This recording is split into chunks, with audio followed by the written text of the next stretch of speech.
सबका पालनहार है। सजा दे या माफ़ी दे, तू ही तो हमारी सरकार है।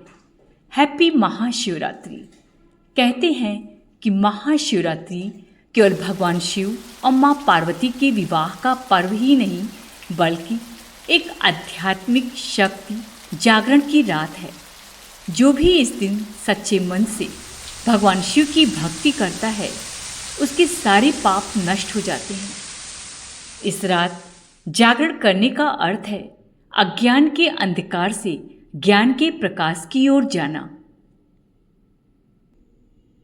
इस दिन कई दिव्य घटनाएं भी घटी थी। बहुत समय पहले एक भीषण जंगल में एक निर्दयी शिकारी रहता था, जिसका नाम सुस्वर था। वो केवल शिकार पर ही निर्भर था। उसे न धर्म की परवाह थी और न ही किसी दैवी शक्ति की। एक दिन वो शिकार की तलाश में निकला। पूरा दिन बीत गया, लेकिन उसे कोई जानवर नजर नहीं आया। भूखा प्यासा थका हुआ वो एक बेल के पेड़ पर चढ़ गया, जिससे वो रात भर शिकार पर नजर रख सके। लेकिन ये कोई साधारण वृक्ष नहीं था, ये भगवान शिव का पवित्र वृक्ष था।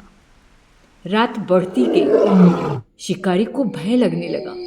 ठंडी हवाएं चल रही थी, जंगल की रहस्यमयी आवाजें उसे परेशान कर रही थीं।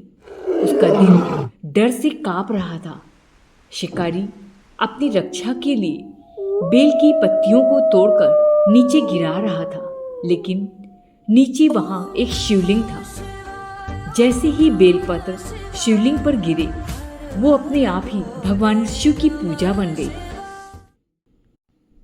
पहली घड़ी शिकारी को भूख लगी, लेकिन उसने अपने मन को कंट्रोल किया। ये पहला प्रहर था और इसी समय शिवरात्रि की पूजा का पहला चरण पूरा हुआ। दूसरी घड़ी आई, उसने बेल पत्र तोड़ा और शिवलिंग पर गिराया। ये दूसरा प्रहर था, उसकी पूजा जारी रही। तीसरी घड़ी आई, उसे अब प्यास भी लगने लगी, लेकिन कोई जल नहीं था। वो बहुत परेशान था। भूख और प्यास से उसका बुरा हाल था। वो अपने आंसुओं को नहीं रोक सका और वो शिवलिंग पर गिर पड़े। ये शिव जी के जल अर्पण करने जैसा था। चौथी घड़ी सुबह होते ही जब उसने देखा तो एक हिरन खड़ा था। शिकारी ने जैसे ही तीर उठाया, हिरन ने कहा, हे शिकारी, मुझे मत मारो। मैं अपने परिवार से अंतिम बार मिलकर आऊँगा, फिर स्वयं तुम्हारे पास लौट आऊँगा। शिकारी को विश्वास नहीं था, लेकिन उसने उसे छोड़ दिया। कुछ समय बाद एक और हिरण आया। शिकारी ने जैसे ही तीर उठाया, उसने भी वही कहा, मुझे अपने बच्चों को देख लेने दो, फिर मैं वापस आ जाऊँगा। शिकारी हंसा, क्या जानवर भी अपने वचन निभाते हैं? लेकिन उसने उन्हें छोड़ दिया। थोड़ी देर बाद हिरणों का पूरा परिवार वापस लौट आया। शिकारी ये देखकर दंग रह गया। इतना प्रेम, इतना समर्पण, उसका हृदय पिघल गया।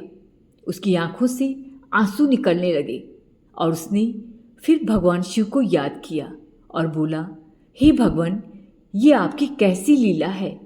और तभी भगवान शिव प्रकट हुए। हे वत्स, तुमने अनजाने में मेरी पूरी रात पूजा की, उपवास रखा, बेल पत्र अर्पण किया और अपने जीवन के सबसे बड़े पापों से आज तुम मुक्त हो गए। शिकारी की आंखों में आंसू थे। हे प्रभु, क्या मैंने सच में आपकी पूजा की थी? भगवान शिव मुस्कुराए और बोले, जो भी इस रात मेरे प्रति श्रद्धा रखेगा, उसके समस्त पाप नष्ट होंगे। ये शिवरात्रि का वरदान है। और इस तरह ये शिकारी अगले जन्म में राजा चित्रभानु बना, जिसने संसार में महाशिवरात्रि व्रत का प्रचार किया। अगर एक निर्दयी शिकारी अनजाने में शिवरात्रि का व्रत रखकर पवित्र हो सकता है, तो हम क्यों ना इस दिन पूरी श्रद्धा से भगवान शिव की भक्ति करें। इस बार जब आप शिवरात्रि मनाएं, तो न केवल शिवलिंग पर जल अर्पित करें, बल्कि भगवान शिव की शिक्षा को भी अपने जीवन में अपनाएं। तुम ही आदि हो, तुम ही अनंत, सृष्टि के पालन रूप में तुम ही भगवंत हो। फिर मिलते हैं एक नई जानकारी के साथ।